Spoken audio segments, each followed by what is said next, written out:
CLP ನಾಯಕನ ಆಯ್ಕೆ ಬೆನ್ನಲ್ಲೇ ಉಭಯ ನಾಯಕರು ದೆಹಲಿ ಯಾತ್ರೆಯನ್ನ ಕೈಗೊಂಡಿದ್ದಾರೆ. ಹಂಗಾಮಿ ಸಿಎಂ ಸಿದ್ದರಾಮಯ್ಯ, ನಿಯೋಜಿತ ಸಿಎಂ ಡಿಕೆ ಶಿವಕುಮಾರ್ ಒಟ್ಟಿಗೆ ದೆಹಲಿಗೆ ಪ್ರಯಾಣವನ್ನ ಬೆಳೆಸಿದ್ದಾರೆ. ಸಂಪುಟ ರಚನೆ ಬಗ್ಗೆ ಚರ್ಚಿಸೋದಕ್ಕೆ ಉಭಯ ನಾಯಕರು ತೆರಳಿದ್ದಾರೆ.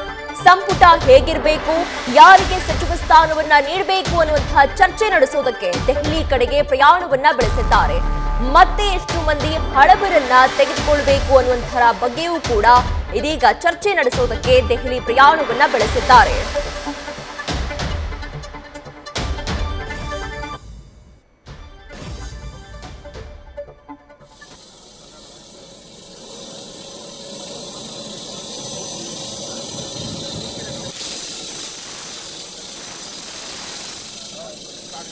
ಸಿಎಲ್ಪಿ ನಾಯಕನ ಆಯ್ಕೆ ಈಗಾಗಲೇ ಆಗೋಗ್ಬಿಟ್ಟಿದೆ. ಡಿಕೆ ಶಿವಕುಮಾರ್ ಅವರು ಸಿಎಲ್ಪಿ ನಾಯಕನಾಗಿ ಆಯ್ಕೆ ಆಗಿದ್ದಾರೆ. ಜೂನ್ 3ನೇ ತಾರೀಕಿಗೆ ಪ್ರಮಾಣ ವಚನವನ್ನ ಸ್ವೀಕಾರ ಮಾಡಲಿದ್ದಾರೆ.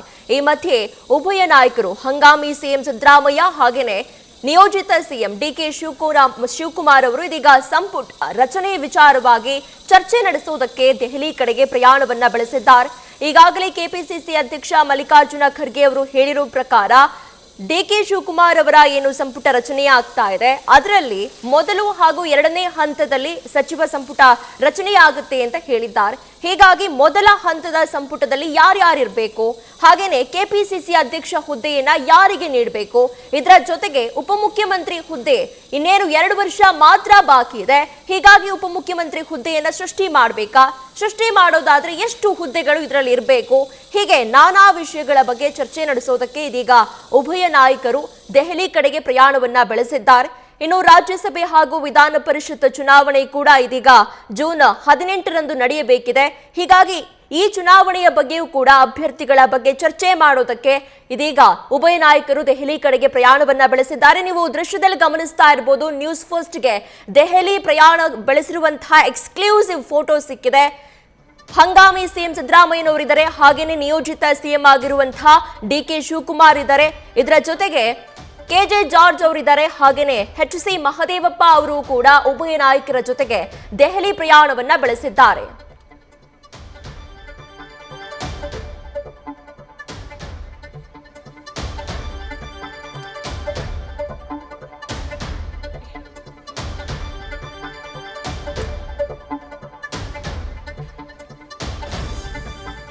ಈ ಬಗ್ಗೆ ಹೆಚ್ಚಿನ ಡೀಟೇಲ್ಸ್ ಅನ್ನ ನಮ್ಮ ಪ್ರತಿನಿಧಿ ಹರೀಶ್ ನೀಡ್ತಾ ಹೋಗ್ತಾರೆ. ಹರೀಶ್, ಈಗಾಗಲೇ ಹಂಗಾಮಿ ಸಿಎಂ ಸಿದ್ದರಾಮಯ್ಯ ಅವರು ಒಂದು ಪಟ್ಟಿಯನ್ನ ಸಿದ್ಧ ಮಾಡಿಕೊಂಡಿದ್ದಾರೆ. ಹಾಗೇನೆ ನಿಯೋಜಿತ ಸಿಎಂ ಆಗಿರುವಂತಹ ಡಿಕೆ ಶಿವಕುಮಾರ್ ಅವರು ಸಚಿವರ ಆಯ್ಕೆಗೆ ಸಂಬಂಧಪಟ್ಟಂತೆ ಒಂದು ಪಟ್ಟಿಯನ್ನು ಸಿದ್ಧ ಮಾಡಿಕೊಂಡಿದ್ದಾರೆ ಎನ್ನುವಂತಹ ಮಾಹಿತಿ ಇದೆ. ಇದರ ಜೊತೆಗೆ ನ್ಯೂಸ್ ಫಸ್ಟ್ಗೆ ಸಿಕ್ಕಿರುವಂತಹ ಮಾಹಿತಿ ಏನು ಅಂತ ಹೇಳಿದ್ರೆ, ಹೈಕಮಾಂಡ್ ಕೂಡ ಈ ಸಚಿವ ಸಂಪುಟ ರಚನೆ ಬಗ್ಗೆ ಒಂದು ಪಟ್ಟಿಯನ್ನ ಸಿದ್ಧಪಡಿಸಿಕೊಂಡಿದ್ದಾರೆ ಅಂತ ಹೇಳಲಾಗ್ತಾ ಇದೆ. ಈ 3 ಪಟ್ಟಿಯನ್ನ ಸಮೀಕರಿಸಿ ಯಾರ್ಯಾರಿಗೆ ಸಚಿವ ಸ್ಥಾನವನ್ನು ನೀಡುವಂತಹ ಸಾಧ್ಯತೆ ಇದೆ ಹರೀಶ್? ಪ್ರೀತಿ, ಬಹಳ ಮುಖ್ಯವಾಗಿರುವಂಥದ್ದು ಈಗಾಗಲೇ ಕೂಡ ಡಿ.ಕೆ. ಶಿವಕುಮಾರ್ ಅವರು ನೂತನ ಶಾಸಕಾಂಗ ಪಕ್ಷದ ನಾಯಕರಾಗಿ ಕೂಡ ಈಗ ಆಯ್ಕೆ ಆಗಿದ್ದಾರೆ. ಸೊ ಸಿದ್ದರಾಮಯ್ಯ ಮತ್ತು ಡಿ.ಕೆ. ಶಿವಕುಮಾರ್ ಕೆಲ ಹೊತ್ತಿನ ಹಿಂದಷ್ಟೇ ದೆಹಲಿಯತ್ತ ಪ್ರಯಾಣವನ್ನು ಬೆಳೆಸಿದ್ದಾರೆ. ಸೊ ಇವತ್ತು ದೆಹಲಿಯಲ್ಲಿ ಹೈಕಮಾಂಡ್ ನಾಯಕರ ಜೊತೆ ಸಂಪುಟ ರಚನೆ ಕಸರತ್ತಿಗೆ ಸಂಬಂಧಪಟ್ಟಂಗೆ ಒಂದಷ್ಟು ಮಹತ್ವದ ಚರ್ಚೆಗಳನ್ನು ಕೂಡ ನಡೆಸ್ತಾರೆ ಅನ್ನುವಂಥ ಮಾಹಿತಿ ಲಭ್ಯ ಆಗ್ತಿದೆ.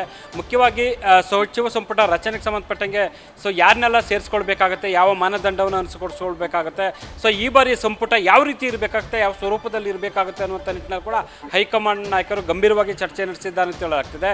ಮುಂದಿನ 2 ವರ್ಷಗಳ ಚುನಾವಣೆ ಇರುವಂಥ ಕಾರಣಕ್ಕಾಗಿ ಸಂಪುಟ ರಚನೆ ಕೂಡ ಅಷ್ಟೇ ಪರಿಣಾಮಕಾರಿಯಾಗಿರಬೇಕು ಅನ್ನುವಂಥ ನಿಟ್ಟಿನಲ್ಲಿ ಕೂಡ ಒಂದಷ್ಟು ಹೊಸತನದಿಂದ ಕೂಡಿರಬೇಕು ಅನ್ನುವಂಥ ಕಾರಣಕ್ಕೆ ಸೊ ಬದಲಾವಣೆಯನ್ನು ಮಾಡ್ತಿದ್ದಾರೆ ಅಮೂಲಾಗ್ರವಾಗಿ ಅನ್ನುವಂಥ ಚರ್ಚೆಗಳು ಕೂಡ ಕೇಳಿ ಬರ್ತಿದೆ. ಆದರೆ ಒಂದು ಸ್ಪಷ್ಟವಾಗಿ ಗೊತ್ತಾಗ್ತಿರೋದು, ಸಿದ್ದರಾಮಯ್ಯರು ಕೂಡ ಒಂದು ಪಟ್ಟಿಯನ್ನು ತೆಗೆದುಕೊಂಡಿದ್ದಾರೆ, ಡಿ.ಕೆ. ಶಿವಕುಮಾರ್ ಅವರು ಕೂಡ ಪ್ರಮುಖವಾಗಿ ಒಂದು ಪಟ್ಟಿಯನ್ನು ತೆಗೆದುಕೊಂಡಿದ್ದಾರೆ, ಜೊತೆಗೆ ಹೈಕಮಾಂಡ್ ನಾಯಕರು ಕೂಡ ಒಂದು ಪಟ್ಟಿಯನ್ನು ಸಿದ್ಧಪಡಿಸಿಕೊಂಡಿದ್ದಾರೆ. ಹಾಗಾಗಿ 3 ಪಟ್ಟಿಗಳನ್ನ ಸಮೀಕರಿಸಿ ಒಂದು ಪಟ್ಟಿಯನ್ನು ಅಂತಿಮಗೊಳಿಸುವಂಥ ಸಾಧ್ಯತೆ ಸೊ ದಟ್ಟವಾಗಿ ಕಾಣಿಸ್ತಾ ಇದೆ. ಈಗಾಗಲೇ ಕೂಡ ಜೂನ್ 3ನೇ ತಾರೀಕು ಡಿ.ಕೆ. ಶಿವಕುಮಾರ್ ಅವರು ರಾಜಭವನದಲ್ಲಿ ಪದಗ್ರಹಣವನ್ನು ಕೂಡ ಮಾಡ್ಕೊಳ್ತಾರೆ. ಸೊ ಅವತ್ತು ಡಿ.ಕೆ. ಶಿವಕುಮಾರ್ ಅವ್ರ ಜೊತೆಗೆ ಎಷ್ಟು ಜನ ಸಚಿವರು ಕೂಡ ಸೊ ಪ್ರಮಾಣ ವಚನ ಸ್ವೀಕರಿಸ್ತಾರೆ ಅನ್ನುವಂಥದ್ದು ಕೂಡ ಇವತ್ತೇ ಅಂತಿಮ ಆಗುತ್ತೆ. ಬಲ್ಲ ಮೂಲಗಳ ಪ್ರಕಾರ 8ರಿಂದ 11 ಜನ ಕೂಡ ಡಿ.ಕೆ. ಶಿವಕುಮಾರ್ ಅವ್ರ ಜೊತೆ ಪ್ರಮಾಣ ವಚನ ಸ್ವೀಕರಿಸ್ತಾರೆ ಅನ್ನುವಂಥ ಮಾಹಿತಿ ಲಭ್ಯ ಆಗ್ತಿದೆ. ನಂತರದ 2ನೇ ಹಂತದಲ್ಲಿ ಉಳಿದ ಸಚಿವರಿಗೆ ಪ್ರಮಾಣ ವಚನಕ್ಕೆ ಅವಕಾಶ ಕಲ್ಪಿಸಲಾಗುತ್ತೆ ಅನ್ನುವಂಥ ಮಾತುಗಳು ಕೇಳಿಬರ್ತಿದ್ವು. ಆದರೆ ಹೈಕಮಾಂಡ್ ನಾಯಕರು ಈ ಬಾರಿ ಬೇರೆಯದೇ ರೀತಿಯಲ್ಲಿ ಕೂಡ, ಯಾಕಂದರೆ ಸಿದ್ದರಾಮಯ್ಯರ ಸಂಪುಟದಲ್ಲಿ ಒಂದಷ್ಟು ಕೆಲಸ ಮಾಡದೇ ಇರುವಂಥವ್ರು, ಅದಕ್ಷರ ವರದಿಯನ್ನು ಮಾಡಿದ್ರು, ಅಂಥವ್ರನ್ನೆಲ್ಲ ಸಂಪೂರ್ಣವಾಗಿ ಕೈ ಬಿಡಬೇಕು ಅನ್ನುವಂಥ ನಿಟ್ಟಿನಲ್ಲಿ ಹೈಕಮಾಂಡ್ ನಾಯಕರು ಚರ್ಚೆ ನಡೆಸಿದ್ದಾರೆ ಅಂತ ಹೇಳಲಾಗ್ತದೆ. ಅದೆಲ್ಲದಕ್ಕಿಂತಲೂ ಕೂಡ ಡಿ ಕೆ ಶಿವಕುಮಾರ್ ಅವರ ನೇತೃತ್ವದ ಸಂಪುಟದಲ್ಲಿ ಹೊಸ ಮುಖಗಳಿಗೆ, ಯುವ ಮುಖಗಳಿಗೆ ಹೆಚ್ಚಿನ ಆದ್ಯತೆಯನ್ನು ಕೊಡಬೇಕು ಅನ್ನುವಂಥ ನಿಟ್ಟಿನಲ್ಲಿ ಚರ್ಚೆ ಆಗ್ತಿದೆ. ಹಾಗಂತ ಹಿರಿಯರು ಎಲ್ಲರೂ ಕೂಡ ಕೈ ಬಿಡಬೇಕು ಅನ್ನುವಂಥ ನಿಟ್ಟಿನಲ್ಲಿ ಕೂಡ ಸೊ ಹೈಕಮಾಂಡ್ ಏನು ಚರ್ಚೆ ಮಾಡಿಲ್ಲ. ಹಿರಿಯರ ಜೊತೆಗೆ ಹೊಸಬರನ್ನು ಕೂಡ ಸಂಪುಟಕ್ಕೆ ಸೇರಿಸ್ಕೊಂಡು ಒಂದು ಪರಿಪೂರ್ಣವಾದ ಸಚಿವ ಸಂಪುಟ ರಚನೆ ಮಾಡಬೇಕು ಅನ್ನುವಂಥ ನಿಟ್ಟಿನಲ್ಲಿ ಹೈಕಮಾಂಡ್ ಮಟ್ಟದಲ್ಲಿ ಚರ್ಚೆ ನಡೆದಿದೆ ಅಂತ ಹೇಳಲಾಗುತ್ತೆ. ಇವತ್ತು ಮಧ್ಯಾಹ್ನದ ನಂತರ ದೆಹಲಿ ತಲುಪುವಂತಹ ಸಿದ್ದರಾಮಯ್ಯ ಮತ್ತು ಡಿ ಕೆ ಶಿವಕುಮಾರ್ ಅವರು ಹೈಕಮಾಂಡ್ ನಾಯಕರ ಜೊತೆ ಮಹತ್ವದ ಮಾತುಕತೆ ನಡೆಸ್ತಾರೆ. ಈಗಾಗಲೇ ಕೂಡ AICC ಅಧ್ಯಕ್ಷ ಮಲ್ಲಿಕಾರ್ಜುನ ಖರ್ಗೆ ಅವರು ಕಲಬುರಗಿಯಿಂದ ದೆಹಲಿಯತ್ತ ಪ್ರಯಾಣವನ್ನು ಬೆಳೆಸಿದ್ದಾರೆ. ಸೊ AICC ಪ್ರಧಾನ ಕಾರ್ಯದರ್ಶಿ KC ವೇಣುಗೋಪಾಲ್ ಅವ್ರ ಜೊತೆಲಿ ಕೂಡ ಸೊ ಇವತ್ತು ರಾತ್ರಿ ಮೀಟಿಂಗ್ ಕೂಡ, ಮಹತ್ವದ ಮೀಟಿಂಗ್ ಕೂಡ ನಡೆಸ್ತಾರೆ. ಅಂದರೆ ಮಲ್ಲಿಕಾರ್ಜುನ ಖರ್ಗೆ, ವೇಣುಗೋಪಾಲ್, ಸುರ್ಜೇವಾಲಾ ಸೇರಿದಂತೆ ಹಲ ನಾಯಕರ ಜೊತೆ Siddaramaiah, D K Shivakumar so ಪ್ರಮುಖವಾಗಿ ಚರ್ಚೆ ನಡೆಸ್ತಾರೆ. ಯಾರ್ಯಾರಿಗೆ ಸಚಿವ ಸ್ಥಾನವನ್ನು ಕೊಡಬೇಕು ಅನ್ನುವಂಥ ನಿಟ್ಟಿನಲ್ಲಿ ಪ್ರಮುಖವಾಗಿ ಚರ್ಚೆ ಆಗುತ್ತೆ. ಆದರೆ ಸಿದ್ದರಾಮಯ್ಯ ಅವರು ತಮ್ಮ ಬೆಂಬಲಿಗರಿಗೆ ಅವಕಾಶ ಕೊಡಿಸಬೇಕು ಅನ್ನುವಂಥ ನಿಟ್ಟಿನಲ್ಲಿ ಒಂದಷ್ಟು ಲೆಕ್ಕಾಚಾರದಲ್ಲಿ ಕೂಡ ಪಟ್ಟಿಯನ್ನು ತೆಗೆದುಕೊಂಡೋಗಿದ್ದಾರೆ.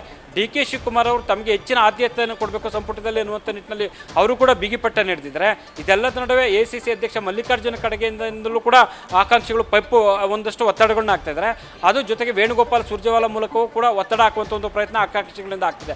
ಹಾಗಾಗಿ ಆಕಾಂಕ್ಷಿಗಳ ಸಂಖ್ಯೆ ಹೆಚ್ಚಾಗಿರುವಂಥ ಕಾರಣಕ್ಕಾಗಿ ಅಂದರೆ ಒಂದು ಹಿಂದಿನ ಸಂಪುಟದಲ್ಲಿದ್ದಂತಹ ಸಚಿವರು ಕೂಡ ಮತ್ತೆ ಸಚಿವರಾಗಬೇಕು ಅನ್ನುವಂಥದ್ದು ಒಂದು ಭಾಗ. ಆದರೆ ಮಗದೊಂದು ಕಡೆ ನಮ್ಗೆ ಅವಕಾಶ ಸಿಕ್ಕಿಲ್ಲ, ಈ ಬಾರಿ ಕೊಡಲೇಬೇಕು ಅನ್ನುವಂಥ ನಿಟ್ಟಿನಲ್ಲಿ 40ಕ್ಕೂ ಹೆಚ್ಚು ಜನ ಕೂಡ ಈಗ ಪೈಪೋಟಿಗೆ ಬಿದ್ದಿರುವಂಥದ್ದು. ಹಾಗಾಗಿ ಯಾರಿಗೆಲ್ಲ ಅವಕಾಶ ಕೊಡ್ತಾರೆ, ಮನೆ ಆಗ್ತಾರೆ ಅನ್ನುವಂಥದ್ದು ಸಾಕಷ್ಟು ಕುತೂಹಲ ಕೆಡೆ ಮಾಡಿಕೊಟ್ಟಿದೆ. ಪ್ರೀತಿ, ಹರೀಶ್, ಈಗೇನು ಸಚಿವ ಸಂಪುಟದ ಚರ್ಚೆ ಆಗ್ತಾ ಇದೆ, ಅದರ ಜೊತೆಯಲ್ಲೇ ಮತ್ತಷ್ಟು ಮಹತ್ವವನ್ನ ಪಡ್ಕೊಂಡಿರುವಂತದ್ದು DCM ಹುದ್ದೆ. ಈ DCM ಹುದ್ದೆಯನ್ನ ಸೃಷ್ಟಿಸಬೇಕೇ ಬೇಡವೇ ಅನ್ನುವಂತಹ ಚರ್ಚೆ ನಡೀತಾ ಇದೆ. ಯಾಕಂದ್ರೆ ಇನ್ನುಳಿದಿರುವಂತದ್ದು 2 ವರ್ಷ ಮಾತ್ರ.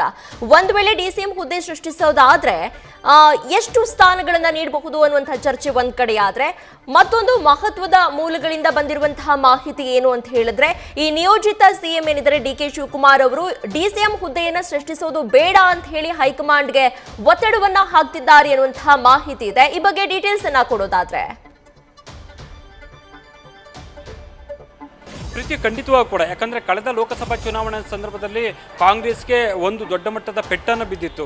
ಸೊ BJP JDS ಒಂದಾಗಿತ್ತು, ಹಾಗಾಗಿ ದೊಡ್ಡ ಮಟ್ಟದ ಪೆಟ್ಟನ್ನು ಬಿದ್ದಿತ್ತು, ನಿರೀಕ್ಷಿತ ಮಟ್ಟದಲ್ಲಿ ಗೆಲುವು ಸಾಧಿಸೋಕ್ಕಾಗಲಿಲ್ಲ. ಹಾಗಾಗಿ ಸೊ ಅದಾದ ನಂತರ ಸಾಕಷ್ಟು ಧ್ವನಿಗಳು ಕೂಡ ವ್ಯಕ್ತ ಆದವು. ಅಂದರೆ ಪ್ರಾದೇಶಿಕವಾರು, ಸಮುದಾಯವಾರು DCM ಅನ್ನು ಸೃಷ್ಟಿಸಿ ಮಾಡಬೇಕು ಅನ್ನುವಂಥ ನಿಟ್ಟಿನಲ್ಲಿ ಕೂಡ ಸತೀಶ್ ಜಾರಕಿಹೊಳಿ ಸೇರಿದಂತೆ ಹಲವರು ಕೂಡ ಧ್ವನಿಯನ್ನು ಎತ್ತಿದ್ರು. ಸೊ ಆದರೆ ಒಂದು DCM ಮಾತ್ರ ಸೃಷ್ಟಿ ಮಾಡಿತ್ತು ಹೈಕಮಾಂಡ್ ನಾಯಕರು, ಅದು ಕೂಡ ಡಿ ಕೆ ಶಿವಕುಮಾರ್ ಅನ್ನುವಂಥದ್ದು. ಸೊ ಈಗ ಡಿ ಕೆ ಶಿವಕುಮಾರ್ ಅವರು CM ಆಗ್ತಿರುವಂಥ ಹಿನ್ನೆಲೆಯಲ್ಲಿ ಸೊ 4 DCM ಹುದ್ದೆಗಳನ್ನ ಸೃಷ್ಟಿ ಮಾಡಬೇಕು ಬೇಡವೋ ಅನ್ನುವಂಥ ನಿಟ್ಟಿನಲ್ಲಿ ಸಾಕಷ್ಟು ಚರ್ಚೆ ಆಗ್ತಿದೆ. ಹೈಕಮಾಂಡ್ ಮಟ್ಟದಲ್ಲಿ ಪ್ರಾದೇಶಿಕವಾರು, ಸಮುದಾಯವಾರು ಸೊ 4 DCM ಸೃಷ್ಟಿ ಮಾಡಿದ್ರೆ ಹೇಗೆ ಅನ್ನುವಂಥ ಚರ್ಚೆಗಳು ಕೂಡ ಹೈಕಮಾಂಡ್ ಮಟ್ಟದಲ್ಲಿ ನಡ್ತಾ ಇದೆ. ಆದರೆ ಡಿ ಕೆ ಶಿವಕುಮಾರ್ ಅವರು ಯಾವುದೇ ಕಾರಣ ಕೂಡ ಹೆಚ್ಚು DCM ಹುದ್ದೆಗಳನ್ನ ಸೃಷ್ಟಿ ಮಾಡಬಾರ್ದು ಅನ್ನುವಂಥ ನಿಟ್ಟಿನಲ್ಲಿ ಬಿಗಿಪಟ್ಟ ನೀಡಿದ್ದಾರೆ ಅಂತ ಹೇಳಲಾಗ್ತದೆ. ಒಂದು ವೇಳೆ ಚುನಾವಣೆ ಹಂತದಲ್ಲಿ, ಯಾಕಂದರೆ 2 ವರ್ಷಗಳು ಮಾತ್ರ ಬಾಕಿ ಇರುವಂಥದ್ದು, ಈ ಹಂತದಲ್ಲಿ ಹೆಚ್ಚು DCM ಸೃಷ್ಟಿ ಮಾಡಿದ್ದೆ ಅದರಲ್ಲಿ ಗೊಂದಲಗಳು ಸೃಷ್ಟಿಯಾಗುತ್ತದೆ. ಮತ್ತು ಪರ್ಯಾಯ ಕೇಂದ್ರಗಳಾಗಿ, ಪ್ರಭಾವಿ ಕೇಂದ್ರಗಳಾಗಿ, ಶಕ್ತಿ ಕೇಂದ್ರಗಳಾಗಿ ಕೂಡ ರೂಪುಗೊಳ್ತವೆ. ಇದರಿಂದ ಸಾಕಷ್ಟು ಗೊಂದಲ ಆಗುತ್ತೆ. ಹಾಗಾಗಿ ಯಾವುದೇ ಕಾರಣಕ್ಕೂ ಕೂಡ ಹೆಚ್ಚುವರಿ ಅಥವಾ ಹೆಚ್ಚು DCM ಸೃಷ್ಟಿ ಮಾಡುವಂಥದ್ದಾಗಿರ್ಬೋದು ಅಥವಾ ಒಂದೂ ಮಾಡೋದು ಬೇಡ ಅನ್ನುವಂಥ ನಿಟ್ಟಲ್ಲಿ ಒತ್ತಾಯವನ್ನು ಮಾಡ್ತಿದ್ದಾರೆ ಅಂತ ಹೇಳಲಾಗ್ತದೆ. ಆದರೆ ಬಲ್ಲ ಮೂಲಗಳ ಪ್ರಕಾರ ಈಗ ಡಿ ಕೆ ಶಿವಕುಮಾರ್ ಅವರು ಒಕ್ಕಲಿಗ ಸಮುದಾಯದ ನಾಯಕರಾಗಿದ್ದಾರೆ, ಅವರಿಗೆ CM ಗಾದಿಯನ್ನು ಕೊಡ್ತಾ ಇದ್ದಾರೆ. ಸೊ ಉಳಿದಂತೆ ಕೂಡ ಮತ್ತೆ ಪ್ರಮುಖ ಸಮುದಾಯಗಳಾಗಿರುವಂಥ ಲಿಂಗಾಯತ ಮತ್ತು ದಲಿತ ಸಮುದಾಯ ಮತ್ತು ಅಲ್ಪಸಂಖ್ಯಾತ, ಹಿಂದುಳಿದ ವರ್ಗಗಳ ಇವು ಸಮುದಾಯಗಳಿಗೂ ಏನಾದರೂ ಒಂದು ಕೊಡಬೇಕಾಗುತ್ತೆ ಅನ್ನುವಂಥ ನಿಟ್ಟಿನಲ್ಲಿ ಚರ್ಚೆ ಆಗ್ತಿದೆ. ಸಿದ್ದರಾಮಯ್ಯ ಅವರು ಹಿಂದುಳಿದ ವರ್ಗಗಳ ನಾಯಕರಾಗಿದ್ದರು, ಅವರು CM ಸ್ಥಾನದಿಂದ ಕೆಳಗಡೆ ಇಳಿದಿದ್ರು. ಹಾಗಾಗಿ ಹಿಂದುಳಿದ ವರ್ಗಕ್ಕೂ ಒಂದು ಪ್ರಮುಖವಾಗಿದ್ದಂಥ ಒಂದು ಸ್ಥಾನಮಾನಗಳನ್ನು ಕೊಡಬೇಕು ಅನ್ನುವಂಥ ನಿಟ್ಟಿನಲ್ಲಿ ಚರ್ಚೆ ಆಗ್ತಿದೆ. ಹಾಗಾಗಿ ಈಗ ನೋಡೋದಾದ್ರೆ ಅಲ್ಪಸಂಖ್ಯಾತ, ದಲಿತ, ಹಿಂದುಳಿದ ಮತ್ತು ಬೇರೆ ಲಿಂಗಾಯತ ಸಮುದಾಯಕ್ಕೆ ಏನು ಕೊಡಬೇಕಾಗುತ್ತೆ, DCM ಹುದ್ದೆಯನ್ನು ಕೊಡಬೇಕೋ ಬೇಡವೋ, ಸೃಷ್ಟಿಸಬೇಕೋ ಬೇಡವೋ ಅನ್ನೋದ್ರಲ್ಲಿ ಚರ್ಚೆ ಆಗ್ತಿದೆ. ಆದರೆ 1 ಇಲ್ಲವೇ 2 ಸ್ಥಾನಗಳನ್ನ DCM ಹುದ್ದೆಗಳನ್ನ ಸೃಷ್ಟಿ ಮಾಡಬಹುದು ಅನ್ನುವಂಥ ಚರ್ಚೆಗಳು ಶುರುವಾಗ್ತಿದೆ. ಆದರೆ ಅಂತಿಮವಾಗಿ ಹೈಕಮಾಂಡ್ ನಾಯಕರ ಜೊತೆ ಚರ್ಚೆ ಮಾಡಿದ ನಂತರಷ್ಟೇ ಇದಕ್ಕೆ ಸ್ಪಷ್ಟ ಚಿತ್ರಣ ಸಿಗಲಿದೆ. ಪ್ರೀತಿ, ಥ್ಯಾಂಕ್ ಯು ಹರೀಶ್ ನಿಮ್ಮೆಲ್ಲ ಡೀಟೇಲ್ಸ್ಗೆ.